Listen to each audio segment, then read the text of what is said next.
이같이 율법이 우리를 그리스도께로 인도하는 초등교사가 되어 우리로 하여금 믿음으로 말미암아 의롭다함을 얻게 하려 함이라.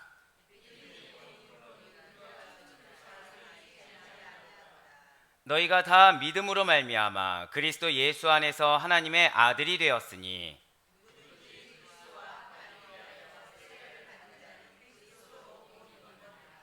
너희는 유대인이나 헬라인이나 종이나 자유인이나 남자나 여자나 다 그리스도 예수 안에서 하나이니라.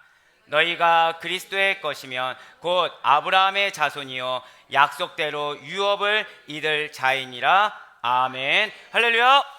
네, 주님께 사랑하신 우리 모든 아데포의교회 성도 여러분들, 이렇게 수요 은혜 예배 가운데 주님을 믿는 믿음으로 말미암아 특별히 주님을 사모함으로 거룩한 믿음으로 나오신 우리 모든 성도님들을 주님을 환영하고 축복합니다. 자, 우리 좌우 옆에 있는 분들한테 좀 이렇게 인사하실게요. 우리 은혜 받으시다. 네, 또 한번 우리 인사하실 때 하나님이 말씀하고 계십니다 라고 인사하시기 바랍니다. 하나님이 말씀하고 계십니다. 하나님 말씀하고 계십니다. 네, 그렇습니다. 하나님이 말씀하고 계세요. 하나님이 은혜를 예비해 두셨습니다. 우리는 그래서 그 은혜가 예비되어 있고 하나님이 말씀하고 계시는 수요 은혜 예배 가운데 특별히 복음의 진수 갈라디아서 강해를 통해서 은혜 받는 귀한 시간을 가지고 있습니다. 그 가운데 오늘 말씀의 제목이 무엇입니까?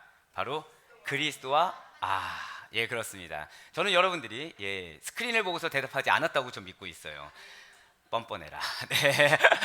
네, 그리스도와 합한 자. 예, 맞습니다. 그리스도와 합한 자예요. 오늘 메시지를 그런데 여러분들이 잘 이해하고 받아들이기 위해서는 사실 지난 2주간 우리가 듣고 은혜 받았던 내용을 점검할 필요가 있습니다. 그것을 놓치면은 오늘 메시지가 사실 이렇게 그냥 그런가 보다 라고 넘어가거나 이렇게 확 와닿지 않거나 또는 이해가 잘 안 될 수도 있다라는 것이죠.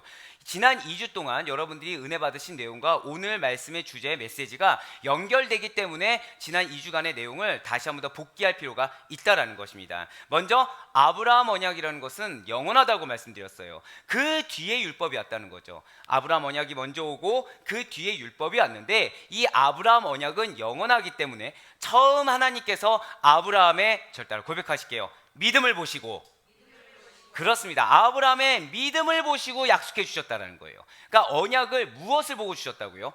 믿음을 보고 주셨다는 거죠. 사랑하는 여러분들에게도 동일하게 여러분들의 믿음이 크던 작던, 여러분들의 믿음이 많던 적던 간에 그 믿음 하나를 보시고 여러분들에게 약속의 말씀을 주신 줄 이 시간 반드시 먼저 믿으시길 바라겠습니다.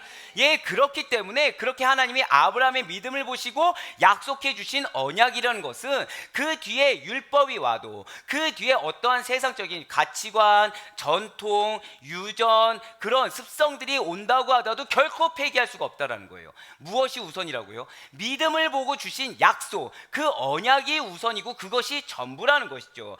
언약이 영원한데 반해서 율법은 매우 한시적이고 제한적이라는 것입니다. 그렇습니다. 율법은 그 자체로 구원을 얻게 하는 방편이 되지 못하는 것입니다. 단지 인간으로 하여금 율법의 기능이 무엇이라고 말씀을 드렸나요? 죄가 맞습니다. 굉장히 뿌듯해지는 순간이에요. 이게 한 분이 대답하면 그러려니 했는데 지금 곳곳에서 죄가 딱 이렇게 나온 걸 듣고서 얼마나 감사한지 몰라요. 예, 맞습니다. 율법의 기능은 죄가 죄인 줄 알게 하는 거, 그러니까 죄를 죄로 깨닫게 하고 그로 인해서 한 걸음 좀 더 나아가 본다고 한다면 오직 예수 그리스도를 믿는 믿음에는 우리가 의롭게 된다는 거, 의롭다함을 얻을 수 있는 길이 없다는 사실을 알게 하는 거, 이것이 바로 율법의 기능이라는 거죠. 그래서 오늘 본문의 시작을 한번 잠깐 보시면 이같이라는 말씀으로 시작하고 있습니다. 자, 이같이라는 표현은 무엇입니까? 앞절에 있는 내용을 받아서 연결해주는 단어가 이같이라는 단어예요. 즉 이같이는 또 다른 말로 어떤 표현이 된다고 한다면 그러므로와 같은 의미로 쓰인다라는 거죠. 그러면 우리 먼저 오늘 다 같이 24절 말씀 한번 보도록 하시겠습니다. 24절 말씀입니다. 시작. 이같이 율법이 우리를 그리스도께로 인도하는 초등교사가 되어 우리로 하여금 믿음으로 말미암아 의롭다함을 얻게 하려 함이라. 아멘. 그러니까 이 전의 내용이 지금 무엇이라고 들었나요? 율법의 기능이 무엇인지 말씀을 드렸어요. 율법의 제한성과 언약의 영원성을 이전에 말씀하면서 율법의 기능은 죄가 죄인 줄 알게 하는 거다. 율법의 기능은 그래서 오직 믿음으로 말미암아 예수 그리스도를 믿는 그 믿음 외에는 우리에게 구원을 줄 수 없다. 그것을 사모하게 한다. 그런 기능이 있다라는 걸 말씀드렸어요. 그러므로 지금 율법의 역할에 대해서 지금 다시 말을 해주고 있다는 거죠. 그렇기 때문에 그렇게 제한된 율법은 지금 율법의 역할이 무엇이라고 나와 있나요? 우리를 예수님께로 인도하는 초등교사의 역할이라고 말씀을 드리는 것입니다. 그러니까 여기서 많은 분들이 자, 개역개정 이정에는 뭐라고 나와 있냐면 몽학선생이다 라고 나와 있어요. 똑같은 말입니다. 똑같은 말이에요. 초등교사는 여기서 몽학선생이라고도 하는데 헬라인들과 로마인들 사이에서는 이 몽학선생은 뭐라고 말을 하면 인도하는 하인 또는 이끄는 자 이렇게 표현을 해요. 즉 가정교사나 여기서 조금 더 나아간다고 한다면 후견인 정도로 번역할 수가 있다는 거죠. 그러니까 후견인이라고 하면은 거의 어느 위임해주는 역할을 맡기는 정도로 좀 더 권한이 높다라는 것을 좀 우리는 아마 알 수가 있을 것입니다. 자, 이러한 몽학선생은 귀족계급에 속한 그 자녀들의 생활과 품행을 지도하다가 이들이 성인이 돼요. 자, 그러니까 자녀였을 때 성인식을 치르기 전에는 이 몽학선생은 그 품행을 지도하는 어떤 후견인, 가정교사 정도로 역할을 감당할 수 있습니다. 권한이 있을까 없을까요? 있어요. 예, 권한이 있습니다. 당연히 그거에 따라서 어떤 능력도 존재하고 있겠죠. 하지만 성인이 되면 이 몽학선생의 역할은 끝이 난다는 거예요. 그리고 그들의 모든 갖고 있던 권한이라는 것은 원래 소년들의 부모님, 그 아버지에게로 다시 이양되게 된다는 거죠. 자, 원래 소년들의 부모님이 있습니까 없습니까? 있어요. 그러니까 권한은 여기에 있습니다. 그런데 어느 정도 이제 교육을 받을 정도가 되면 이 권한은 잠시 잠깐 누구에게 간다고요? 몽학선생에게 간다라는 거죠. 그러니까 후견이나 가정교사에게 간다는 것입니다. 그런데 이것이 성인식이 끝나고 난 다음에는 이 권한이 다시 원래 있던 부모님, 원래 있던 아버지에게로 이양되게 된다는 거예요. 몽학선생은 아무리 주인의 자녀들을 관리, 감독하는 역할을 한다고 하더라도 그런 권한을 받았다고 해도 그의 신분은 무엇입니까? 주인의 종에 불과하다는 거죠. 더군다나 몽학선생의 그 지도를 받던 자녀들이 성인이 되면 몽학선생의 역할은 완전히 끝이 난다는 거예요. 다시 그 성인이 된 자녀들을 교육할 수 있습니까 없습니까? 없다라는 거죠. 그러니까 다시 이전처럼 권한을 부여받으려는 하나도 존재하지 않는다라는 거예요. 바로 율법이 이와 같다라는 거죠. 자, 우리들의 참된 어버이자 아버지는 누구십니까? 하나님이십니다. 하나님이신데 그분께서 예수 그리스도가 오기 전까지 잠깐 권한을 율법에게 준 것은 맞아요. 하지만 예수 그리스도가 온 다음부터는 이 율법에게 권한이 있습니까 없습니까? 전혀 없다라는 거예요. 다시 율법이 권한을 발휘할 일도 있습니까 없습니까? 전혀 없다라는 거죠. 지금 사도 바울이 이걸 이야기하고 있다라는 거예요. 그러니까 이 지금 사도 바울의 비유가 얼마나 정확하냐고 한다면, 이게 얼마나 탁월하냐고 하냐면, 이 당시에 율법주의자들은 나름대로 학식이 있는 자들입니다. 그러니까 이 당시에 철학을 중요하게 여기고 교육을 중요하게 여기던 당시 사회상으로 봤을 때는 이들이 어떤 사회 저명 인사층, 귀족 계급이 된다라는 거죠. 근데 그들의 그 문화 중에 하나가 무엇이라고요? 몽학 선생을 항상 뒀다는 거예요. 그러니까 얼마나 뛰어난 몽학 선생을 두었냐, 얼마나 뛰어난 초등교사들을 많이 두었냐가 그들이 갖고 있는 삶의 그 가치나 부를 측정할 수 있고 증명할 수 있는 하나의 도구가 되었다라는 거죠. 그렇기 때문에 그들에게 있어서 이 몽학 선생의 비유만큼 가장 적절한 비유는 없었다라는 것입니다. 예, 맞아요. 율법이 이러한 몽학 선생, 즉 초등교사와 같다라고 사도 바울이 아주 정확하게 지금 예시를 들고 있는 것입니다. 율법이 아무리 우리를 가두고 속박한다고 하더라도 그 역할과 영향력이라는 것은 한정적인 기간 동안 유효하다. 율법의 기간은 어떻다고요? 저 따라 고백하실게요. 한정적이다. 그렇습니다. 율법의 기한은 한정적이라는 거예요. 아시다시피 저는 선교학을 전공했습니다. 선교학을 전공하는데 선교학에서는 상황화라는 게 있어요. 상황화. 이게 뭐냐면 이제 선교지를 갑니다. 우리 유치원제처럼 스리랑카나 이런 데 가잖아요. 선교지를 가면 선교지의 문화라는 게 있어요. 선교지의 문화라는 게 있습니다. 자, 이걸 무시하면 될까요, 안 될까요? 처음 접근했을 때는 무시하면 안 됩니다. 처음 접근했을 때는 무시하면 안 돼요. 이 문화에 녹아들어야 됩니다. 같이 동화되어야 돼요. 그러면서 복음을 증거합니다. 복음을 증거할 때 초창기에는 그 문화를 사용할까요, 안 할까요? 사용해요. 하지만 어느 한계점이 되면 더 이상 상황화를 적용하지 않게 됩니다. 복음이 어느 정도 들어가고 깨닫는 자들이 생기며 그 상황화를 적용할 기간이 지난 다음에는 상황화, 그러니까 그 문화를 적용시키고 문화로 말미암아 복음을 적용하는, 복음을 증거하는 기간은 끝이 난다라는 거예요. 그 다음부터는 무엇이 전부가 되나요? 오직 복음, 오직 믿음, 오직 말씀을 증거하는 것이 전부가 된다라는 거죠. 즉 상황화라는 것은 기간이 있다라는 거예요. 그럼 사랑하는 여러분들, 오늘날 우리가 살아가고 있는 이 한국의 이 상황에서 지금 상황화는 적용이 될 수 있을까요, 없을까요? 없다라는 거예요. 죄송하지만 없다라는 것입니다. 지금 우리에게 가장 중요한 것은, 저 따라 고백하실까요? 오직 믿음, 오직 복음. 그렇습니다. 그거 외에는 없다라는 거예요. 그거 외에는 없다라는 거죠. 그러니까 상황화라는 명목하에 복음보다 우선되는 게 있어서는 안 된다라는 것입니다. 상황화라는 명목하에 알게 모르게 우리가 성도로서의 기능이나 교회로서의 기능을 하지 못한 일이 있어서는 안 된다라는 거죠. 즉 성도님들이 복음을 증거해요. 증거하는데 이 증거받는 대상자들이 어떠한 선물을 받기 위해서, 어떠한 물건 때문에 오는 일이 물론 필요하다고 이야기할 수도 있지만 이미 그 시기는 지났다라는 거죠. 사실 그분들에게 접근하는 것은 맞습니다. 하지만 그 접근 방법이 무엇보다 우선되면 안 된다고요? 복음보다, 말씀보다 우선되어서는 안 된다라는 거예요. 아무리 보기 좋은 화려한 거나 아무리 좋은 것을 우리에게 제공한다고 하더라도 그것은 그때뿐이라는 것입니다. 결국 영원히 변치 않은 것은 무엇입니까? 예수 그리스도, 그분께서 우리에게 허락하신 말씀, 복음 외에는 없다라는 거죠. 실제 선교지에서도 그 지금 사례가 GMS에 많이 보고되는 게 무엇이냐면, 끝까지 지금까지 상황을 지속한 곳들은 지었던 교회까지 무너졌어요. 지었던 교회까지도 그동안에 열심히 그 안에서 양육하고 케어했던 그러한 현지인들이 떠나가는 일들이 있다는 거죠. 하지만 그 상황 이후에 계속해서 신앙교육을 하고, 그리고 바른 예배 습관, 그러니까 예배보다 우선되는 것이 없으며 그리스도인에 맞게 교육해서 그 가운데 어떤 트러블이 있더라도 정말 제자를 키웠던 곳들은 지금 오히려 흥황하고 있다는 거예요.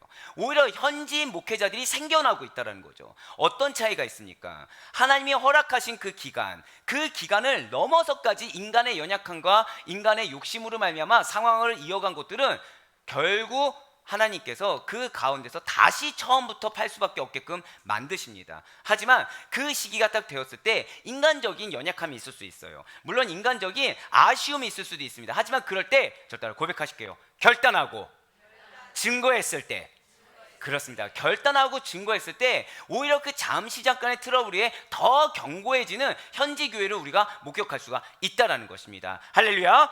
바로 율법이 그거와 비슷하다는 거예요. 즉 율법이 예수 그리스도를 고대할 수 있도록, 율법이 예수 그리스도께서 오시기 전까지 어떤 하나님을 경외하고 죄가 죄임을 알게 하는 기능적인 역할은 있지만, 예수 그리스도가 오신 그 순간부터는 더 이상 권한을 발휘할 수가 없다는 거죠.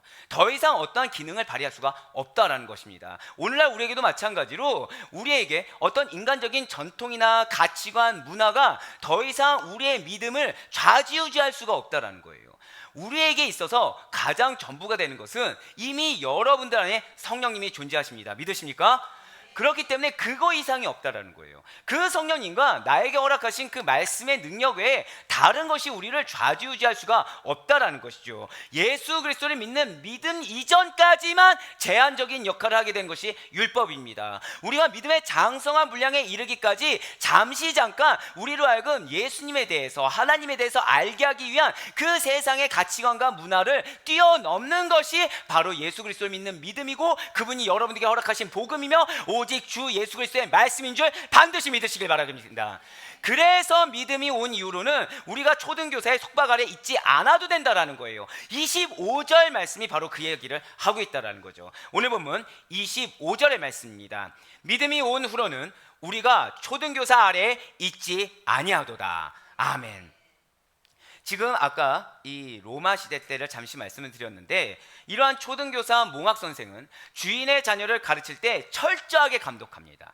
그러니까 주인의 자녀라기보다 자신이 케어해야 되고 성장시켜야 될 어떠한 학생이자 양으로 알고 있다는 거죠. 그래서 지시도 내려요. 철저하게 감독하고 경책도 하며 지시도 내립니다. 그래서 자녀들은 엄연한 주인, 아버지의 상속자임에도 불구하고 이 자신이 성인이 되기 전까지는 누구의 속박 아래 있냐면 이 몽학 선생의 속박 안에 갇혀 지낼 수밖에 없다는 거예요. 그러니까 내 마음에 안 들어도 몽학 선생의 그 어떤 사회적인 권한과 권위가 있다 보니까 그 말을 안 들으면 안 되는 거죠. 말을 안 들으면 자신에게 불이익이 오는 거게 됩니다. 말을 안 들으면 결국 누구에게 경책을 받게 돼요? 아버지에게 경책을 받게 된다라는 거죠. 그래서 몽학 선생의 권한 아래 몽학 선생이 분명히 종임에도 불구하고 그 어떠한 지시 내용을 다 들을 수밖에 없다라는 거예요. 그런데 이렇게 지금 헬라인과 로마인들의 그 귀족 계급들이 몽학 선생을 부려서 자신들의 자녀들을 가르치고 속박하는 것이 몽학 선생을 위한 것이 아니라는 거예요. 누구를 위한 것입니까? 자신의 자녀들을 위한 거라는 거죠. 당연한 것입니다. 그저 한시적으로만 그 속박 아래 그들의 자녀를 둔 것에 불과하다라는 거예요. 이것은 우리 역시 마찬가지라는 거죠. 믿음이 온 이후에 달라진다라는 것이 바로 이 율법의 권한이라는 것입니다. 그리스도 안에서는 어떠한 억눌림도 없다는 거예요. 어떠한 통제도 없다라는 거죠. 왜냐하면 그리스도 안에는 죄가 설 자리가 없기 때문이라는 것입니다. 성령님께서 우리로 하여금 무엇이 죄인지 분별하게 하심을 믿으시길 바랍니다. 말씀, 여러분들에게 하나님께서 친히 내려주신 그 말씀이 무엇이 죄이고 무엇이 선인지를 분별하게 하는 줄 믿으시길 바랍니다. 그렇기 때문에 어떠한 율법의 행위라는 것이, 어떠한 율법의 기준이라는 것이 더 이상 기능하지 못한다라는 거예요. 그렇기 때문에 죄가 없으므로 감독도 없다는 거죠. 죄가 없기 때문에 통제도 없는 것입니다. 우리의 유일한 감독은 누구십니까? 예수 그리스도라는 거예요. 우리를 유일하게 통제하실 수 있는 분이 누구십니까? 예수 그리스도, 성령의 내주하심이라는 거죠. 하나님이시라는 것입니다. 그러니 우리가 오직 그분 안에 거했을 때 무엇만 존재하게 되냐면 생명만이 존재한다는 거예요. 참된 자유만이 기다리고 있다는 거죠. 하지만 믿음이 오기 전까지의 율법은 다르다라는 것입니다. 원래부터 우리의 부정적인 모습을 드러내기 위해 주어진 것이 율법이라는 거예요. 예수 그리스도는 우리의 구원을 위해서 오셨습니다. 우리의 영생을 위해서 오셨어요. 우리의 참된 자유를 주기 위해 오셨습니다. 하지만 율법은 무엇 때문에 주어졌다고요? 우리의 부정적인 것을 드러내기 위해 주어진 거예요. 그것은 우리의 죄성과 악행이 드러나게 해서 그것을 감독하고 그것을 통제함으로 말미암아 우리로 하여금 믿음으로 의롭다함을 재발받기를 갈망하기 원하게 만든다라는 거죠. 자, 사랑하는 여러분들, 그 우리가 출애굽기 지금 특세를 하고 있는데 그 가운데 안식일에서 듣지 않았습니까? 자, 처음부터 안식일에 아무것도 행하지 말라라고 하나님이 구속하셨나요? 처음에 아니었다라는 거예요. 처음에 만나를 다 내려주셨습니다. 그러면서 지시를 내리셨죠. 지시는 무엇이었습니까? 전날 다 거두고 다음날은 들에 나가지 말라고 하셨어요. 사람들이 말을 들었나요? 안 들었나요? 안 들었다는 거예요. 그래서 그 다음부터 어떻게 하셨습니까? 거처에서 나가지 말라라고 구속하셨다는 거죠. 결국 하나님의 그 말씀, 그 율법이라는 거, 그 준수해야 될 규범이라는 거, 율례와 법도라는 것이 무엇 때문에 주어졌습니까? 인간의 그런 부정적인 모습들, 인간의 그런 죄악들, 이러한 그런 악행들, 이런 것들을 드러나기 위함이라는 거예요. 그러면 그리스도를 그렇게 믿음으로 의롭다 하심을 얻기를 갈망하는 이유, 인간이 율법의 감독과 통제 아래 있으면서 그것에 만족하지 못하고 감사하지 못하고 오히려 더 그러면 그럴수록 그리스도를 믿는 믿음으로 말미암아 의롭다 하심을 얻기를 갈망하는 이유가 과연 무엇입니까? 그것은 예수 그리스도만이 우리에게 참된 자유와 영생을, 생명을 주실 수 있는 유일하신 분이시기 때문인 것입니다. 그렇습니다. 예수 그리스도 안에서만이 참된 자유와 영원한 생명이 있다라는 거예요. 그 메시아 대신 예수님 안에서만이 참된 자유함을 누리는 것을 너무 잘 알고 있었다는 거죠. 무엇을 통해서요? 율법을 통해서, 구약의 말씀을 통해서 사모하게 하나님께서 만드셨다라는 것입니다. 그래서 사도 바울이 오늘 본문 26절 말씀을 통해서 이렇게 고백하고 있는 거예요. 너희가 다 믿음으로 말미암아 그리스도 예수 안에서 하나님의 아들이 되었으니. 아멘. 자, 지금 무엇으로 말미암아 예수님 안에서 하나님의 아들이 되었다고 하고 있나요? 믿음으로. 자, 그러면 구약의 백성들은, 그리고 율법주의자들은 하나님을 믿습니까? 안 믿습니까? 하나님을 믿어요. 그런데 중요한 것은 하나님을 믿는다고 하면서 그 하나님이 보내신 이를 믿느냐? 그러면 그 하나님이 보내셔서 이미 기한, 유통기한이 지난 것을 믿느냐? 이 차이가 있다는 거예요. 이 차이가 있다는 거죠. 사랑하는 여러분들, 여러분들에게 하나님이 사명을 주셨습니다. 믿으십니까? 그럼 우리는 무엇을 위해서 달려가야 되나요? 그 사명을 위해서 달려가야 된다는 거죠. 근데 중요한 것은 이 사명을 주셨음에도 불구하고 내가 봤을 때는 이 전에 주신 것들을 내가 해결하지 못한 거예요. 자, 그럼 어떻게 해야 될까요? 1번, 전에 주신 것을 해결해야 된다. 2번, 새로운 걸 주셨으니 새로운 걸 해야 된다. 정답 무엇일까요? 2번이라는 거예요. 2번이라는 거예요. 새로운 걸 주셨기 때문에 그 새로운 걸 행할 수가 있어야 된다는 거죠. 결국 이전 것에 대해서는 무엇입니까? 지나간 것이 되었다라는 거예요. 그렇다고 해서 무책임하게 가만 놔두면 또 새로운 걸 주시겠지? 아닙니다. 아니에요. 하나님은 무책임한 자에게 또 주시는 분이 아니십니다. 하지만 중요한 것은 나에게 새로운 걸 주셨을 때 이 새로운 것을 지금 이때 행하기 위해서 주신 것이지 이전 것을 다시 매여 있으라고 주신 것은 아니라는 거예요. 마찬가지입니다. 지금 진실로 율법 아래 저주와 속박은 이 믿음으로 말미암아 끝이 나게 돼요. 그런데 누굴 믿어야 되냐면 예수 그리스도. 그러니까 예수 안에서 하나님의 아들이 된 것이지 율법 안에서 전통 아래에서 하나님의 아들이 된 것은 결코 아니라는 사실입니다. 이러한 믿음으로 인해서 구원을 얻은 자들은 그리스도 예수 안에서만이 하나님의 아들이 되는 놀라운 역사가 일어나게 된다라는 거예요. 하나님의 아들로서 자격을 갖게 된 자들이 성령으로 말미암아 하나님을 아바 아버지로 부를 수가 있게 된다라는 거죠. 그래서 사도 바울이 로마서를 통해서 이렇게 선포하고 있는 것입니다. 바로 로마서 8장 14절부터 16절의 말씀이 그러합니다. 무릇 하나님의 영으로 인도함을 받는 사람은, 자, 지금 율법으로 인도함을 받는다고 절대 말하지 않고 있습니다. 무엇으로 말미암아요? 하나님의 영으로. 자, 그럼 하나님의 영은 누가 보내셨습니까? 예수님께서 부활 승천하신 후에 보낸 영이 하나님의 영이 아닙니까? 예, 맞습니다. 결국 무엇을 믿는 건가요? 예수님이 말씀하신 것을 믿는 자, 예수님의 부활을 믿고 인정하는 자, 신앙을 고백하는 자에게 하나님의 영이 내려준 줄 믿으시길 바랍니다. 그 하나님이 내려주신 영의 인도함을 받는 사람이 하나님의 아들이라는 거예요. 너희는 다시 무서워하는 종의 영을 받지 아니하고 양자의 영을 받았으므로 우리가 아빠 아버지라고 부르짖느니라. 성령이 친히 우리의 영과 더불어 우리가 하나님의 자녀인 것을 증언하시나니.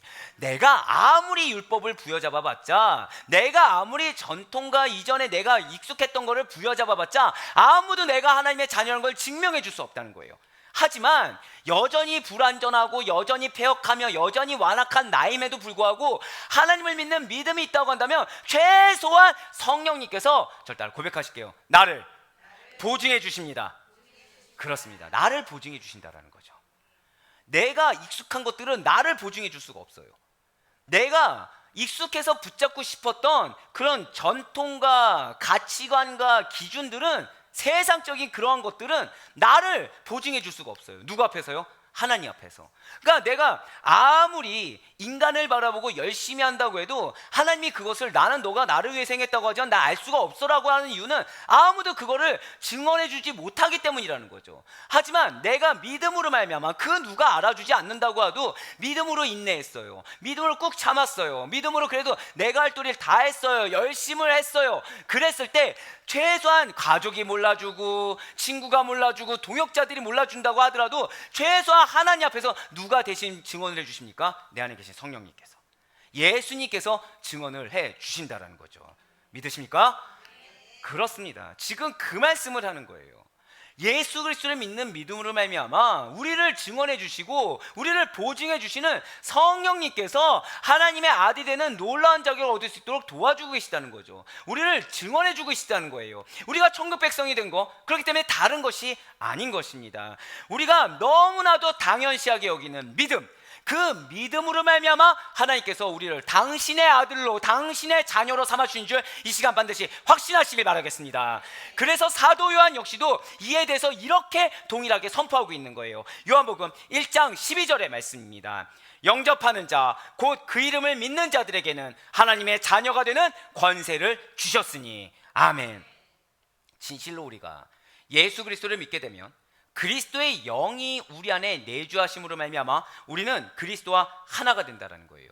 그리하여 우리 또한 예수 그리스도와 동일하게 하나님의 자녀로 인정을 받게 된다는 거죠. 결국 이 인정받게 해주기 위해서 옆에서 증언해 주는 자, 옆에서 증명해 주는 자가 또 누구십니까? 예수님, 성령님이 우리를 증명해 주신다는 거예요. 그러니 여러분들의 삶에 있어서 이것이 진정으로 하나님의 상급이 되길 원하고 하나님의 인정을 받길 원한다고 한다면 여러분들이 무엇보다 앞서지 않아야 되겠습니까? 성령님보다 앞서서는 안 된다는 거예요. 성령님보다 우선돼서는 안 된다는 거죠. 내 마음을 솔직하게 하나님 앞에 인정할 수가 있어야 된다는 거예요. 자, 인정하기 싫어서 내가 수고를 다했어요, 헌신했어요, 열심을 다했어요. 이것이 헛고되는 것만큼 안타까운 일이 어디 있겠습니까? 내가 꾹꾹 참아왔어요, 인내했어요. 그런데 중요한 것은 내 의를 위해서 참은 거죠. 내 사회적인 체면 때문에 참았어요. 무슨 소용이 있습니까? 이게 아무 소용이 없다는 거예요. 결국 우리는 지금 신앙생활을 왜 하는 건가요? 하나님 앞에 서는 그날을 위해서, 저 천국을 가기 위해서 우리 신앙생활 하는 거 아닙니까? 예, 맞아요. 우리 사람 보기에 좋아 보이려고 우리는 신앙생활하는 것이 아닙니다. 결국 교회의 기능은 무엇인가요? 교회의 기능은 다른 게 아니에요. 천국 백성을 위한 것입니다. 우리 믿는 성도들이 하나님 앞에 설 수 있도록, 우리 믿는 성도들이 하나님 앞에서 인정받을 수 있도록, 우리의 모든 삶이 헛되지 않을 수 있도록 인도하는 거, 경책하는 거, 권면하는 거, 여기에 교회의 기능이 있다는 거예요. 결국 교회는 누가 주인 되신 것입니까? 하나님, 예수 그리스도가 주인 되신 교회예요. 그러면은 무엇 중심이어야 되나요? 예수 그리스도 중심이 돼야 되는 거죠. 예수님을 위한다고 하면서 사람을 위한 거, 이거는 예수님을 기만하는 행동인 것입니다. 예수님을 위한다고 하면서 하나님이 아니라 사람을 의식하는 거, 이거 역시 예수님을 기만하는 행위라는 거죠. 예수님을 기만하는 행위, 성령을 부정하는 행위, 용서받지 못하는 행위라는 것입니다. 예, 그렇습니다. 결국 내가 나의 것이 헛되지 않기 위해서는 가장 필요한 것이 무엇이냐? 자기 부인이라는 거예요. 모든 인간들은 인정하기 정말 싫어합니다. 하지만 하나님을 만난 자들의 공통점은 차라리 인정하는 게 낫다는 걸 안다는 거예요. 차라리 인정하고 지금 잠시 잠깐 내 자존심이 상하고 지금 잠시 잠깐 억울한 게 낫지, 이것을 굳건히 내가 부여잡고 있다가 이것이 완고해지고 굳어져서 하나님 앞에 그 두려움을, 내가 진노를 그대로 받는 것보다 하나님 앞에서 순적하게 서 있는 거, 내가 차라리 속상하고 마는 거, 이것이 낫다라는 것을 아는 자들이라는 거죠. 예, 그렇습니다. 우리가 예수 그리스도를 믿게 되면 그리스도의 영이 우리 안에 내주하시기 때문에 바로 그러한 마음을 주신다는 거예요. 바로 그러한 뜻을 분별하게 하신다는 거죠. 결국 하나님 앞에 선 자들은 계속해서 하나님 앞에 더 예민하게 설 수밖에 없습니다. 하나님 앞에 선 자들은 그 삶의 영역이 믿음의 영역으로 넓혀질 수밖에 없어요. 하지만 하나님 앞에 서 있지 않는 자들은 겉으로 거룩할 척 할 수 있습니다. 겉으로 괜찮은 척 할 수 있어요. 겉으로 얼마든지 신앙이 좋은 척 할 수 있습니다. 믿음 있는 척 할 수 있어요. 하지만 점점 삶의 믿음의 영역이 좁아지게 되죠. 점점 어느 순간 믿음인지 아닌지 구분조차 못하게 된다는 거예요. 그래서 그런 분들의 입술에서 나오는 것은 패역함입니다. 아무렇지 않게 세상 것이 나와요. 세상적인 기준이 나옵니다. 세상적인 방법이 아무렇지 않게 나온다는 거죠. 거기에 하나님을 위한다고 하지만 결국 누구 보기에 좋은 것으로 얘기하는 것입니까? 사람 보기에 좋은 거. 결과가 없게 되죠. 사랑하는 여러분들, 우리의 결과는 오직 하나님만이 주실 수 있음을 반드시 믿으시길 바랍니다. 우리가 이걸 놓치게 되면 우리만큼 불쌍한 자들이 없다는 거예요. 앞서도 말씀드렸죠. 내가 아무리 열심을 다하면 뭐합니까? 하나님의 인정을 못 받는데, 내가 아무리 노력하면 뭐합니까? 하나님이 나는 널 모르겠다고 하는데. 예, 그렇습니다. 이렇게 예수 그리스도를 마음으로 믿고 입으로 시인한 자들이 바로 여러분인 줄 저는 굳건히 믿고 있습니다. 예, 우리의 신분의 본질적인 변화가 그래서 이미 일어난 것을 믿고 인식하며 살 수 있는 여러분과 제가 되길 간절히 소망합니다. 왜요? 여러분들 안에 성령님께서 이미 내주하시기 때문이라는 거예요. 여러분들의 입술로 이미 예수 그리스도를 나의 구주, 나의 하나님으로 고백하고 시인하셨기 때문에 성령님께서 이미 여러분들 삶 가운데 내주하 주이사 말씀이 들리게 한다라는 거죠. 말씀을 분별하게 해요. 내 직성은, 내 원래 성격은 그렇지 않은데 하나님께서 자제하게 만드세요. 하나님이 나를 죽게 만드세요. 그 대신에 하나님의 성품, 하나님의 선한 말씀만 드러나게 한다는 거죠. 할렐루야. 그것이 우리의 변화라는 거예요. 내가 한 번이라도 참게 되는 거, 내가 한 번이라도 내가 멈춰 있고 기도보다 앞서지 않게 되는 거, 이것이 우리의 삶의 참된 변화의 시작이라는 사실을 반드시 믿으시길 바랍니다. 죄의 종에서 하나님의 자녀로 거듭났기 때문에 지금 나의 삶 가운데 내가 생각했을 때는 예수님을 믿으면은 정말 이렇게 헌신되면은 많은 세상의 축복이 있을 것 같지만 전혀 그렇지 않고 나는 점점 깎아 없어져 가지는 것 같고 나는 무언가 이루지 못하는 것 같은데, 그런데 자꾸 변화되었다고 얘기하는데 그 말이 뭔지 모르겠다라고 한 것 자체가 변화예요. 왜일까요? 자, 사랑하는 여러분들 성격이 있습니까 없습니까? 역시 순적하세요. 다 가만히 있을 줄 알고서 여러분들 마음으로 고백하실 줄 믿습니다라고 써놨는데 쓸데없게 만드셨어요. 다들 지금 인정하시잖아요. 우리 중에 성격 없는 사람이 없다는 거죠. 특히 한국인이라고 한다면 다혈질이지 않습니까? 급하고 불같이 화내고 불같이 사그라지고. 그런데 지금 제가 방금 전에 뭐라 말씀드렸어요? 그래도 참아보려고 하고 그래도 내 입술을 드러내지 않아 보려고 하는데, 근데 내 눈에 보이는 결과물이 없다 해서 이미 변화는 시작됐다는 거죠. 우리는 참을 수 있는 존재들이 아닙니다. 우리는 가만히 있을 수 있는 존재들이 아니라는 거예요. 그런데 이미 성령님께서 주장하셨기 때문에 알게 모르게 우리 마음 가운데 뭐가 있냐면, 그래도 내가 이렇게 하면 하나님이 역사하시겠지 라는 기대감이 있다라는 거예요. 내가 그래도 이렇게 금식을 이 정도 하면 하나님이 역사해 주시겠지. 자, 솔직히 말씀드릴까요? 여러분들이 예를 들어 물질이 필요하다 생각해 봅시다. 아니요, 물질은 너무 세속적이니까 내가 이 사람이 변화되길 원한다고 생각해 보세요. 그럼 이 사람을 변화시키기 위해서 가장 좋은 건 무엇입니까? 물질로 꼬드기는 거예요. 너 한 번 오면은 아까 뭐 얘기 잠깐 들었지만 너 이거 필사하면 100만 원 줄게, 뭐 이런 거 얼마나 좋습니까? 얼마나 좋아요. 물론 제가 아는 그 형제는 그게 아니어도 할 형제라고 저는 굳건히 믿고 있습니다. 네, 아멘은 마음속으로 하신 걸로. 자, 그런데 우리는 그 시간에 뭘 먼저 하냐? 기도를 하고 있다는 거죠. 기도를 하고 있다는 거예요. 자, 또는 누군가 아파요. 누군가 아픈데, 그럼 지금 이 불치병이 걸린 것처럼 아픈 자들을 위해서 가장 먼저 행해야 될 건 무엇입니까? 저명하다는 의사와 병원을 찾아다니는 게 가장 빠르다는 거예요. 근데 우리는 그 시간에 무엇을 합니까? 기도라는 거를 한다라는 거죠. 기도라는 거. 이게 변화라는 거예요. 이게 우리로 하여금 믿음의 눈을 들게 하셨기 때문에 저 따라 고백하실게요. 나의 마음에 기대를 주신다. 그렇습니다. 나의 마음에 기대를 느끼게 하시는 거예요. 그런데 이거를 무시하는 자들이 무시하다 보면은 점점 어디에만 예민해지냐면 세상의 소리, 사단의 유혹의 소리에 예민해집니다. 그러니까 이성적으로, 논리적으로 굉장히 지혜로운 것처럼 보여지게, 굉장히 기민하게 구구절절히 얘기를 잘한다라는 거예요. 그런데 대신에 어떤 영역이 줄어들어요? 믿음의 영역이 줄어들죠. 믿음의 영역이 줄어들다 보니까 나중에는 종국에는 무엇조차 하지 않습니까? 기도조차 하지 않는 거예요. 예배의 자리는 주일날 한 번, 또는 내가 기도를 맡았을 때, 내가 봉사할 때, 이때 외에는 예배에 대한 사모함도 없습니다. 말씀에 대한 사모함도 점점 없어지게 된다는 거예요. 왜요? 성령의 음성이 더 이상 들리지 않기 때문에. 들린다고 하죠. 하지만 뭐만 들립니까? 자기 만족하는 소리만 들리는 거예요. 나 하나님 기뻐하시던데? 나 하나님 칭찬하시던데? 이런 얘기만 들리는 거예요. 무엇을 보고 칭찬하셨냐고 물어보면 행위만 나오는 거죠. 행위만 나오는 거예요. 이것도 했고 저것도 했고 저것도 했고. 근데 예수님을 만난 자들은 무엇부터 한다고요? 하나님 먼저 두려워한다니까요. 자, 우리 지금 출애굽기 봤더니 이스라엘 백성들 호언장담하지 않았습니까? 아멘으로 화답했죠. 하나님 현현하실까 어떻게 했다고요? 두려워 떨었어요. 제가 말한 건가요? 성경에서 말하고 있는 건가요? 성경에서 증거하고 있죠. 전능하신 하나님을 만났는데 그 하나님이 아무리 우리의 친구가 되시고 우리를 사랑하시는 아바 아버지라고 해도 자식이 잘못하는데 경책하지 않을 부모가 어디 있겠습니까? 그런데 나는 계속 좋다만 하고 있는 거예요. 사랑하는 여러분들, 지금까지처럼 성령의 음성에 예민하게 반응할 수 있는 우리가 될 수 있길 간절히 소망합니다. 그 성령의 음성에 따라 나아가서 하나님이 여러분들에게 그 때에 따라 돕는 은혜로 함께 하시길 원하시고, 하나님이 여러분들에게 당신의 방법으로 역사하심을 그대로 받아 누릴 수 있는 우리가 될 수 있길 간절히 소망합니다.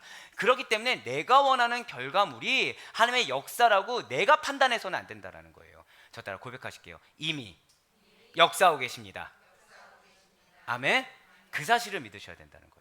이미 그러니까 내가 원하는 결과가 아니라고 하더라도 하나님의 역사가 단 한 걸음이라도 보였다고 한다면 이미 하나님의 역사가 시작되었음을 믿는 믿음으로 말미암아 어떤 마음이 있어야 된다고? 기대하는 마음이 있어야 된다는 거죠. 기대하는 마음. 예, 그렇습니다. 그래서 우리의 신분을 우리는 끝까지 잊어서는 안 된다는 거예요. 우리의 신분은 그리스도의 거룩한 옷을 입은 자들이라는 거죠. 예수 그리스도의 거룩한 옷을 누구에게 주십니까? 성령님을 받은 자, 하나님의 영이 있는 자들에게 그리스도의 거룩한 옷을 입혀주신다는 거예요. 그러한 우리의 신분에 대해서 사도 바울은 이렇게 고백하고 있습니다. 바로 갈라디아서 3장 27절에서 28절의 말씀입니다. 누구든지 그리스도와 합하기 위하여 세례를 받은 자는 그리스도로 옷 입었느니라. 너희는 유대인이나 헬라인이나 종이나 자유인이나 남자나 여자나 다 그리스도 예수 안에서 하나이니라. 아멘. 지금 누구든지, 그러니까 어떤 자격 유무를 따지지 않고 있어요. 누구든지, 그러니까 모두 다죠. 모두 다 그리스도와 합하기 위하여에서 이 합하기 위하여는 이전에는 개역개정 이전에는 합하여라고 나왔습니다. 그래서 헬라어 자체로는 에이스라고 하고 있어요. 에이스는 기본적으로 무엇 안으로라는 뜻을 가진 전치사입니다. 그러니까 주로 그리스도에게로 또는 그리스도 안으로라는 표현처럼 절대 고백하실게요. 방향과 목적. 그러니까 우리가 그리스도와 합하기 위하여라고 했을 때 어떤 조건처럼 들리지만 사실은 어떤 의미를 갖고 있다고요? 방향과 목적을 갖고 있다는 거예요. 그러니까 그리스도에게로 또는 그리스도 안으로라는 그런 뜻으로 사용되어지는데 특별히 여기에서는 예수 그리스도와의 연합을 나타내기 위한 표현으로 절대 한번 더 고백하실게요. 속하여. 예, 누구누구에 속하여. 예, 그러니까 그리스도 안으로에 조금 더 접근하는 말이죠. 속하여, 그리스도와 연결하여 라는 의미로 사용되어 주고 있다는 거예요. 그러니까 누구든지 그리스도에게 속하기 위하여 그리스도와 연결하여 세례를 받는 자들은 이런 뜻이 된다는 거예요. 그러니까 하나님과 예수 그리스도와 이미 연합을 했다라는 거죠. 그리스도 안에 이미 거하고 있다는 거예요. 이미 예수 그리스도에 속한 자라는 거죠. 그래서 세례는 무엇이냐면 예수 그리스도에게로 향하여 나아가는 적극적인 의미를 내포하면서 누구 안에 있고자 하는 강한 열망이 들어있는 것입니까? 세례받는 것이 예수 그리스도 안에 나는 있겠습니다 라는 강한 열망을 내포하고 있어요. 그리고 예수 그리스도 안에 있고자 하는 그 강한 열망에서 예수 그리스도를 내가 영접하고 그분에게 나아가겠습니다 라는 의미를 담고 있다는 거죠. 무엇이요? 세례가. 그러니까 우리가 세례를 받는 것이 그냥 교회의 일원으로 인정받았다 이 정도에서 끝나는 것이 아니라는 것입니다. 여기서 세례는 그러니까 물 세례와 같은 외적 의식을 의미하는 것이 아니라 절대 고백하실게요. 성령 세례. 그렇습니다. 우리가 성령 세례를 받았어요. 예수 그리스도를 영접했어요. 그분을 내 안에 주인으로 모셨어요. 그럼 우리가 무엇이 있냐면 나는 예수님께만 향하여 나아가겠습니다 라는 적극성이 있다는 거예요. 그리고 더불어서 나는 예수 그리스도 안에만 있겠습니다. 나는 세상 안에 있지 않겠습니다라는 강한 열망을 품을 수밖에 없다는 거죠. 더불어서 그분께로만 나아가는 그 나의 삶의 행위에 대해서 결단하게 되는 것이 무엇이라고요? 세례라는 것입니다. 그러니까 우리가 세례식을 다른 분들 세례식을 할 때 우리는 결국 그 시간에 무엇을 해야 돼요? 이미 우리는 세례를 다 받았잖아요. 세례를 받으신 여러분들은 무엇을 해야 되냐면 다시 한 번 더 회개해야 되는 거죠. 아, 내가 세례를 받았는데 나는 지금 과연 예수님께로만 향하고 있는지, 적극적으로 나아가고 있는지, 아니면 수동적으로 그냥 소극적으로 있는지 그거를 회개해야 되는 거예요. 더불어서 나는 다시 한 번 더 그러니까 초심을 회복해서 예수 그리스도 안에만 있겠습니다. 그분께로만 지금 난 적극적으로 나아가겠습니다. 열심으로 주님께로 향하겠습니다는 결단까지 있어야 된다는 거예요. 절대 고백하실게요. 회개와 결단. 그것이 필요하다는 거죠. 세례식에. 그렇습니다. 지금 여기에서는 단수 외적 의식을 의미하는 물 세례를 이야기하는 것이 아니에요. 성령 세례를 의미하고 있다는 거죠. 왜냐하면 물 세례가 이 율법을 대신하는 구원의 방편으로 제시되는 것이 결코 아니기 때문입니다. 물 세례는 이 믿음을 통하여 이미 실현된 그리스도와의 연합의 외적 표시에 불과하다는 거죠. 물 세례는 믿음을 통하여 이미 실현된 그리스도와의 연합의 외적 표시에 불과합니다. 그러나 성령 세례는 잘 들으셔야 돼요. 그리스도의 새 생명에 연합하게 합니다.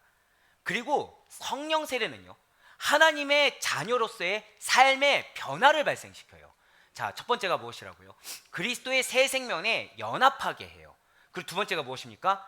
하나님의 자녀로서의 삶의 변화를 발생시킨다는 거죠. 세 번째는 하나님의 자녀된 것을 보증하기 위해서 인치는 행위가 된다는 것입니다. 성령 세례를 받으면 결국 성령님께서 앞에서 말씀드렸죠, 나를 보증해 주시는 거죠. 나를 증언해 주시는 것입니다. 그러니까 그리스도의 의로운 삶을 따라 살 것을 결심하는 것이며, 동시에 하나님의 형상이신 예수 그리스도를 닮은 새로운 피조물이 된다는 거예요. 결국 그리스도와 합하기 위하여 라는 26절에서 말하고 있는 것은, 나는 예수 그리스도 안에서 하나님 아들이 되었습니다 라는 것을 달리 표현하고 있다는 거죠. 그렇습니다. 그리스도와 합하기 위하여 세례를 받은 자는 그리스도와 완전히 연합한 예수 그리스도의 사람인 것입니다. 그렇기 때문에 육체와 함께 그 감정과 욕심 역시도 십자가에 못 박은, 저를 따라 고백하실게요, 성령의 사람. 이게 가장 중요해요. 사랑하는 여러분들, 여러분들은 세례를 받으셨습니다. 믿으십니까? 결국 그러면 여러분들은 어떤 사람이라고 이야기한 건가요? 성령. 맞아요, 바로 그거예요. 이거를 사단이 싫어한다는 거예요. 이거를 성령의 사람이라는 거. 그럼 우리의 모든 삶에 가장 최우선은 무엇입니까? 성령님. 성령이 내주하신 성령의 음성을 듣는 거. 결국 뭐예요? 기도예요. 기도. 기도보다 앞서서는 안 되는 거예요. 그러니까 교회의 모든 사역 중에 가장 중요한 것은 무엇입니까? 예배 다음에 중요한 것이 무엇인가요? 기도예요. 기도. 기도입니다. 그 무엇도 기도보다 앞설 수 없다는 거예요. 왜요? 교회는 성령의 사람들의 모임인 줄 믿으시길 바랍니다. 교회 안에 태신자가 왔어요. 그러면은 그 새로운 새 가족이 무엇이 되기에 우리가 힘써줘야 되냐면 성령의 사람이 되기에 힘써줘야 되는 거예요. 그러니까 이 교회가 좋은 거에 대해서 이야기할 때 가장 좋은 칭찬은 무엇입니까? 하나님이 임재하셔. 하나님이 함께 하시는 교회야. 성령님께서 충만하신 교회야. 제일 좋은 말이 뭐예요? 기도가 되는 교회야. 이게 가장 좋은 칭찬이라는 거죠. 바로 이거라는 것입니다. 이처럼 그리스도와 합하기 위해서 세례를 받은 자는 결국 무엇인가요? 그리스도와 새로운 인격 가운데 들어간다는 거예요. 새로운 인격적인 관계가 맺어지게 된다는 거죠. 그렇기 때문에 아까 제가 여러분들이 이미 변화의 삶이 시작되었습니다 라고 말씀드렸어요. 왜요? 애써 참고 있다고 말씀드렸죠. 우린 다 다급하다고 그랬잖아요. 성격이 불같다고. 근데 알게 모르게 뭐 참고 인내하고 받아주고 그런다고 말씀을 드렸잖아요. 이게 변화라고 말씀드렸습니다. 왜요? 그리스도와 새로운 인격 관계에 들어갔다는 증거가 되는 거예요. 인내하시는 하나님이십니다. 믿으십니까? 그 속성이 나온 거예요. 그 속성이 나오고 있다는 거죠. 여러분들 중에 참을인자를 10번 이상 그리실 분 계십니까? 없어요. 한번 부부관계 생각해 봅시다. 부부관계에서 솔직하게 여러분들 중에서 배우자의 어떤 영역을, 나는 이 영역은 그냥 아예 내 뜻대로 안 된다는 걸 포기했다, 있으신가요? 이렇게 솔직할 줄이야. 뒤 보시면 안 돼요. 장로님이 드신 거 아닙니다. 장로님 안 드셨어요. 예. 사실 여러분들 중에서 배우자랑 살면서 알게 모르게 포기하는 영역이라는 게 존재합니다. 포기하는 영역이라는 게, 이 부분이 내 영역이 아니라는 걸 포기하는 영역이 존재한다는 거예요. 자, 그럼 자녀들은 어떤가요? 자녀들은 포기하는 영역이 존재한다는 거예요. 근데 중요한 것은, 자, 그럼 여러분들은 그 포기하는 영역에 대해서 보상받기를 원하십니까? 이 자녀와 배우자가 예수님을 만나길 원하십니까? 말이 됩니까 이게? 사실은 말이 안 되잖아요. 근데 지금 여러분들이 마음은 그렇지 않다고 하더라도 그것을 바라야 된다는 거 아는 것 자체가 이미 인내라는 거예요. 내가 이 영역에 대해서는 더 이상 욕심을 내지 않을 테니까 하나님 만나주세요라고 고백하고 있는 거죠. 내가 이 영역에 대해서는 나는 인정해 줄 테니까, 내 성격상 인정할 수 없는 영역인데 내가 이것이 하나님이 나에게 주신 십자가인 줄 착각하고, 십자가도 아니지만 이 십자가인 줄 착각하고 내가 감수할 테니까 하나님이 만나주세요라고 알게 모르게 소극적인 인내를 발휘하고 있다는 거죠. 이게 변화라는 거예요. 사실은 많은 사람들은 이게 변화인 줄도 모르고 누구나 다 그렇게 살아가는 줄 알지만, 자, 누구나 다 그렇게 살아가든가요. 이혼 사유가 뭐죠? 세상 사람들 이혼 사유가 제일 많은 게 성격 차이. 성격 차이가 뭔지 아십니까? 그 상대의 영역이 인정이 안 되는 거예요. 못 받아주겠는 거죠. 쌓입니다. 좀 오래 만나면, 오랫동안 참았어요. 누구 보고? 자녀가 결혼할 때까지. 그 다음 뭐 합니까? 황혼, 이혼. 지금 세대가 어떠죠? 황혼 이혼하면 그래 그럴 수도 있지라고 인정해주는 잘못된 사회 풍조죠. 이혼해야 됩니까? 안 해야 됩니까? 하나님이 이어주셨기 때문에 이혼하면 안 되는 거죠. 자, 젊은 사람들은 어떤가요? 애 없을 때 빨리 이혼하는 게 나아. 애가 있으면 어떻게 돼요? 양육권 문제 싸우죠. 왜요? 상대의 영역을 용납을 못하니까. 이게 세상이에요. 근데 여러분들은 이 부분의 영역은 누구에게 맡겼어요? 주님께 맡겼어요. 대신에 주님한테 뭘 바라고 있어요? 만나달라고, 자녀를 만나달라고, 남편과 아내를 만나달라고. 어떤 차이인가요? 이미 변화가 시작되는 줄 믿으시길 바랍니다. 변화가 안 된 줄 모르고서 하나님 앞에 저 인간 어떻게 왜 나를 몰라주시냐고 하는 어리석음보다 이미 나로 말미암아 역사하셨다고 한다면 하나님이 역사하시겠구나라는 믿음이 여러분과 저의 믿음이 되길 간절히 소망합니다. 예, 그렇습니다. 새로운 인격 관계에 우리는 이미 들어가 있습니다. 바울은 그러한 새로운 관계를 예수 그리스도로 옷 입었느니라 라는 말로 표현하고 있다는 거죠. 자, 그런데 이것이 또 중요해요. 왜냐하면 이것은 고대의 특정 의식을 염두에 두고 한 말이기도 합니다. 자, 아까 그 몽학 선생이 자녀들을, 귀족의 자녀들, 주인의 자녀들을 언제까지 양육한다고, 언제까지 권한있다고 말씀드렸나요? 성인식까지죠. 바로 여기도 그게 적용돼요. 뭐냐면 로마 당시의 풍습에 따르면 이 성년이 된 자는 성인식을 할 때 하는 풍습이 있습니다. 그거는 어린아이 시절에 옷을 벗어버리고 성인식 때 어른이 되는 새 옷으로 갈아입는다는 거죠. 이는 모든 권리와 의무와 더불어서 성인으로서의 로마 시민권을 얻게 된 것을 기념하는 의미가 있다는 거예요. 즉 그리스도로 옷을 입었다라는 것은 몽학 선생인 율법의 지배로부터 자유롭게 된 성도들이 과거 율법이나 과거 구습의 얽매인 삶을 다 벗어버리고 참 교사가 되시는 예수 그리스도와 연합하여 의와 진리와 거룩함을 따라 살아가게 되었다는 것을 의미한다는 거죠. 이는 또한 세상의 정욕, 썩어 없어질 옛 사람, 옛 성품을 다 벗어버리고 하나님의 전신갑주를 우리가 입고 구원의 옷을 입는 것, 곧 그리스도의 본성에 참여하기 시작했다는 것을 의미한다는 거예요. 예, 그렇습니다. 즉 바울에게 있어서 이 그리스도의 옷을 입었다라는 것은 우리에게 무엇입니까? 저 따라 고백하실게요. 새 사람을 입은 것, 바로 그거예요. 이에 대해서 사도 바울이 비단 지금 갈라디아서뿐만 아니라 에베소서를 통해서도 똑같이 이렇게 권면하고 있다는 거죠. 에베소서 4장 23절로 24절의 말씀, 우리 다 같이 한 목소리 읽도록 하겠습니다. 시작.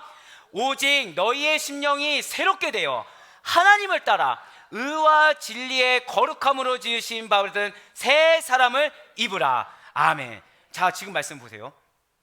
우리는 새 사람을 입어야 됩니다. 무엇으로요? 의와 진리의 거룩함으로 지으심을 받은 새 사람을 입어야 돼요. 자, 우리의 의는 누구십니까? 예수님. 우리의 진리는 누구시나요? 예수님. 그러한 거룩함의 표본이 되시는 분이 누구십니까? 예수님이에요. 예수 그리스도의 옷으로 우리는 입어야 된다는 거예요. 누구를 따라요? 하나님이 명하신 것을 따라. 그런데 우리의 심령이 어떻다고요? 새롭게 되었다. 결국 우리는 지금 누구의 영을 받았기 때문에 새롭게 된 것입니까? 하나님의 영. 하나님의 영을 받았기 때문에 새롭게 되었다는 것이죠. 할렐루야. 결국 무엇입니까? 그리스도로 옷을 입었다는 것은 그리스도인의 새로운 삶의 모습을 나타내는 뜻으로서 이미 변화가 시작되어서 단지 우리의 외모나 외형적인 부분뿐만 아니라 여러분과 저의 속사람까지도 알게 모르게 그리스도를 닮아가는 것을 의미한다는 거죠. 적극적으로나 큰 모습으로 갑자기 적극적인 변화만을 의미하는 것이 아니라는 거예요. 그래서 아까 뭐라고 말씀드렸습니까? 소극적인 인내라고 하더라도 이미 여러분들이 변화하셨기 때문에 그렇게 나아갈 수 있습니다라고 제가 고백드리지 않았습니까? 그렇습니다. 이렇게 우리가 그리스도와 합하여서 그리스도의 옷을 입은 새 사람이 되면 우리에겐 새로운 신분이 이미 주어졌어요. 무엇입니까? 절대 고백하실게요. 나는 하나님의 자녀입니다. 할렐루야. 이게 전부라는 거죠. 이게 우리의 전부고, 이게 우리의 특권이고, 이게 우리의 평생의 상급이 된다는 거예요. 그래서 그리스도 안에 있으면 새로운 피조물, 하나님의 아들이라는 단 하나의 신분만이 존재한다는 것입니다. 다른 신분이 있어요, 없어요? 절대 있을 수가 없다는 거죠. 내가 세상적으로 어떤 자, 이건 존재하지 않는다는 거예요. 내가 세상적으로 어떠한 역할을 맡은 자, 이건 존재하지 않아요. 우리에게 맡겨진 유일한 신분은 무엇입니까? 나는 하나님의 자녀입니다. 우리에게는 하나님의 아들이다, 하나님의 자녀라는 신분만이 존재한다는 거죠. 하지만 이 당시에 율법주의자들이 주장했던 것처럼 유대인이나 헬라인 등을 구분지어서 혈통이 좋고 나쁨에 따라서 좋은 신분을 소유했다라고 말하는 구습은 틀리다는 거예요. 결국 죄송하지만 여러분들, 예 맞아요, 신앙의 3대 4대 정말 중요하죠. 그 기도 분량을 어떻게 따지겠습니까? 하지만 신앙의 3대 4대가 내려왔다고 해서 그 자녀의 신앙이 반드시 좋다라고 우리 말할 수가 없다라는 거예요. 그런 혈통보다 중요한 것이 무엇입니까? 저를 따라 고백하실게요. 현재의 믿음, 이게 정말 중요하다라는 거예요. 우리는 다만 내가 그동안에 부모님 때부터, 할아버지 할머니 때부터 무엇을 받았냐면 기도의 빚을 받은 자로서 그 책임과 그 감사함을 잊지 않고 살아가는 것이지, 이것이 우리의 어떤 특권이나 보증수표가 되는 것은 아니라는 것입니다. 아멘? 이게 정말 중요하다는 거예요.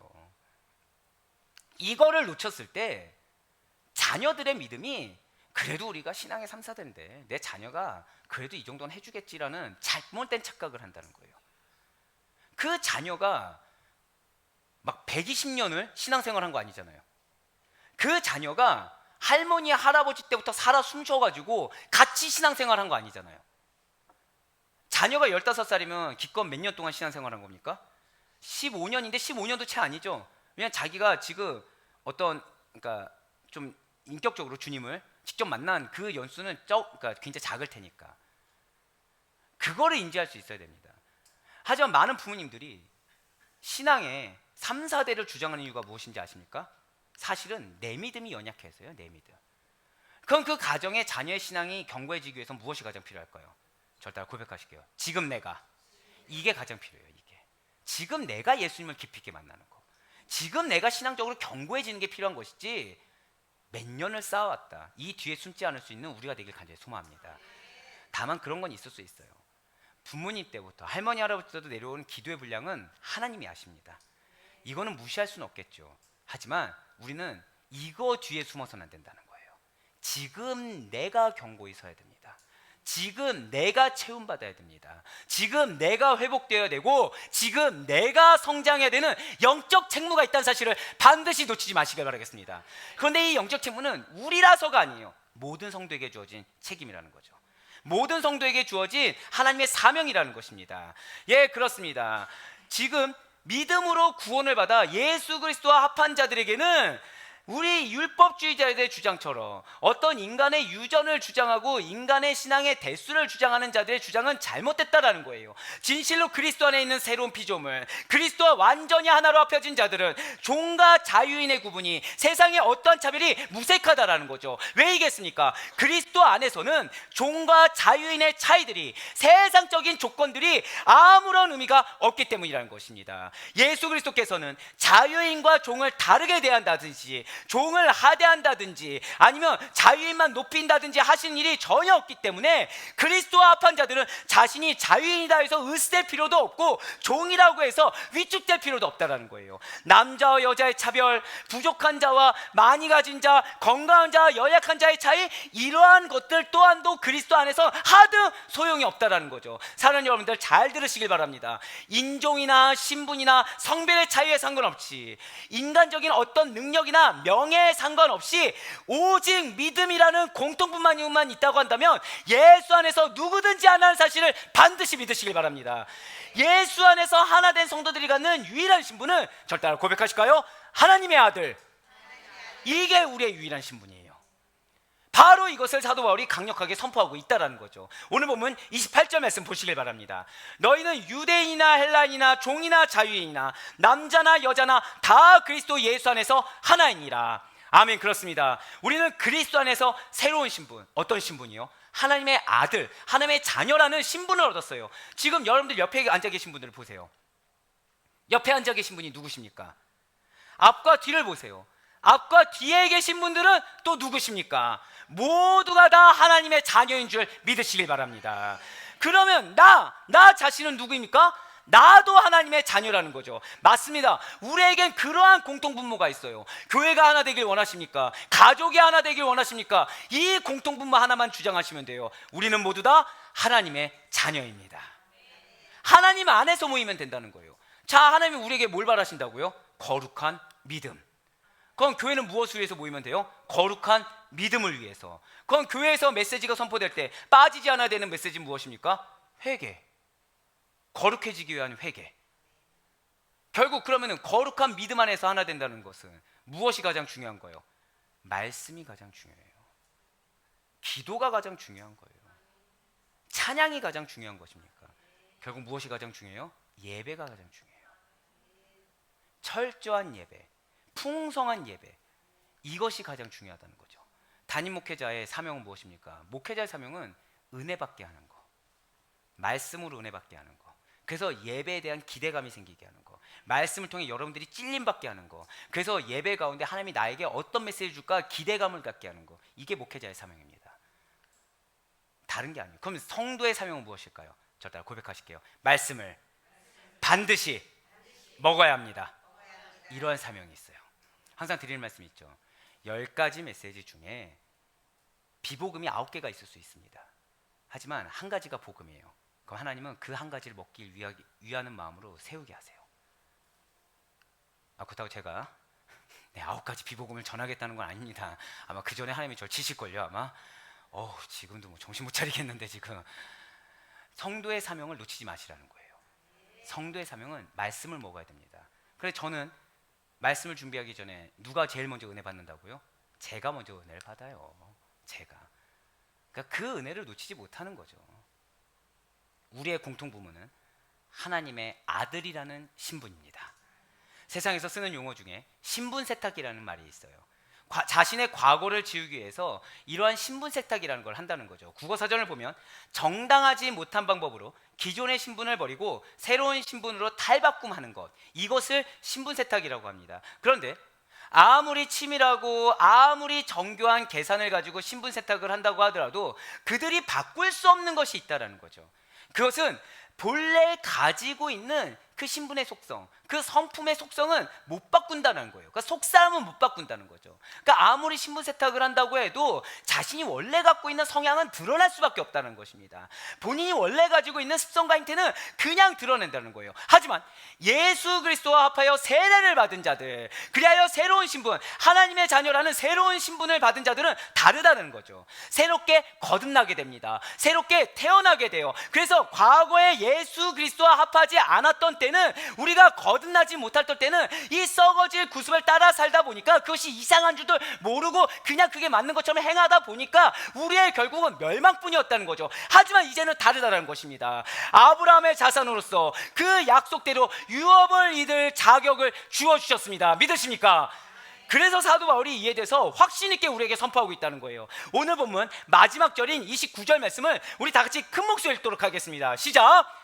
너희가 그리스도의 것이면 곧 아브라함의 자손이요 약속대로 유업을 이을 자니라. 아멘.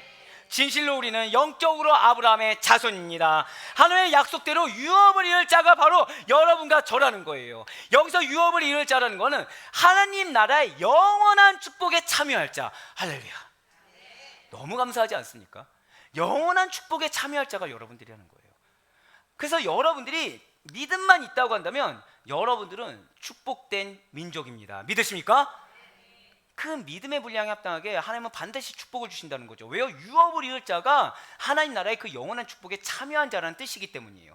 모세의 율법은 우리를 아브라함의 자손으로 절대 만들지 못합니다. 우리를 하나님 나라의 축복을 받을 자로 절대 만들지 못한다는 거예요. 즉 율법은 우리로 하여금 하나님 나라 유업으로 이을 상속자로 결코 만들지 못한다는 거죠. 하지만 저와 여러분은 하나님의 그 놀라운 은혜로 말미암아 오직 예수 그리스도 안에서 하나님의 아들로서 하나님 나라를 물려받을 상속자로서 그 지위와 특권을 보장받았습니다. 제발 이 사실을 믿으시길 바라요. 믿는 자 다움이라는 것이, 그리스도인 다움이라는 것이 우리에게 크나큰 영적 자긍심과 기쁨이 되기를 간절히 소망합니다.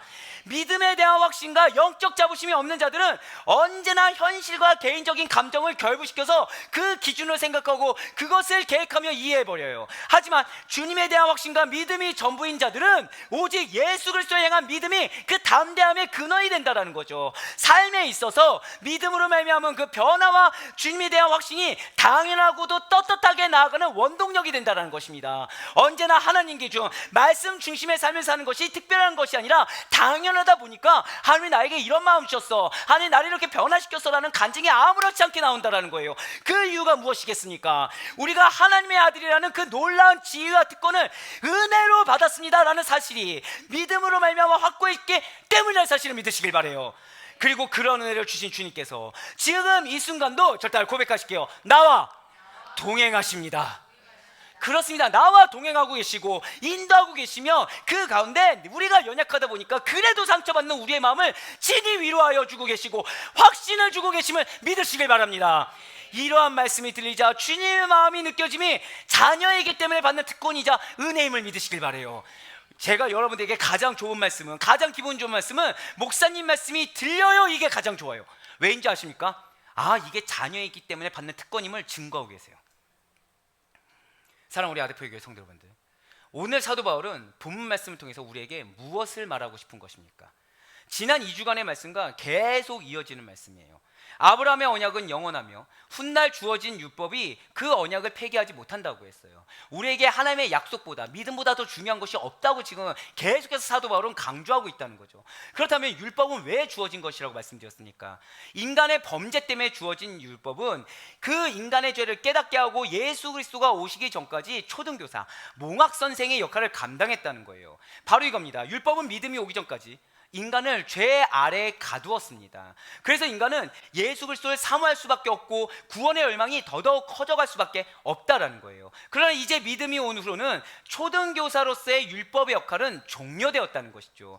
모든 사람이 예수 그리스도를 믿고서 믿음 안에서의 온전한 자유인이요 하나님의 아들이며 하나님의 나라의 상속자라는 신분을 얻을 수가 있게 되었다는 것입니다. 이것이 변치 않는 진리이지만 오늘날까지도 사탄이 현혹시키고 있는 이 특권을 사도 바울이 지금 굉장히 간절하게 오늘 본문을 통해서 논증하고 있다는 거예요. 그렇습니다. 하나님의 자녀된 모든 성도는 그가 과거에 어떤 사람이었고 또 무슨 일을 했는지에 상관없이 하나님의 상속자가 되었습니다. 하나님께서 당신의 아들 예수 그리스도께 주신 모든 것이 여러분들의 것이에요. 진실로 우리는 예수 그리스도와 함께 공동 상속자가 되었다라는 것이죠. 성령에 의해서, 예수 그리스도의 대속하심에 의해서 예수 그리스도와 연합한 우리들에게 있어서 유업이 무엇입니까? 결국 하나님 자신이고 하나님 나라 그 자체가 여러분과 저의 것임을 반드시 믿으시길 바랍니다. 그러니 우리가 자부심이 있어야 된다는 거죠. 우리가 우리들의 신분에 대해서 확신을 가져야 된다는 거예요.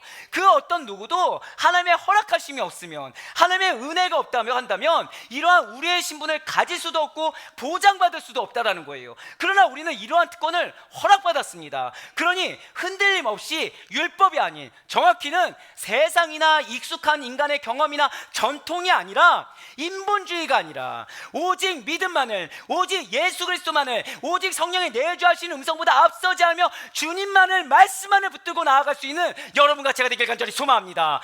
진실로 예수님이 승리하셨습니다. 그분을 믿는 믿음이야말로 우리에게 승리를 안겨주신다는 거예요. 세상을 이기는 승리 원하십니까? 그것은 율법이 아닌 믿음임을 믿으시길 바랍니다. 그래 바로 얻고 나옵기는 오직 믿음 안에서 하나님의 자녀로서 영적 자긍심을 가지시고 살아가시는 가운데 믿음의 담대함과 흔들림 없는 확신으로 예수 그리스도와 합한 자에 합당하게 살아가시는 우리 모든 성도님들의 한 주간의 삶이 될 수 있기를, 그래야 그런 자를 기뻐하시사 진리의 역사하시는 하나님의 칭찬이 가득하시기를 주님의 이름으로 간절히 축원합니다.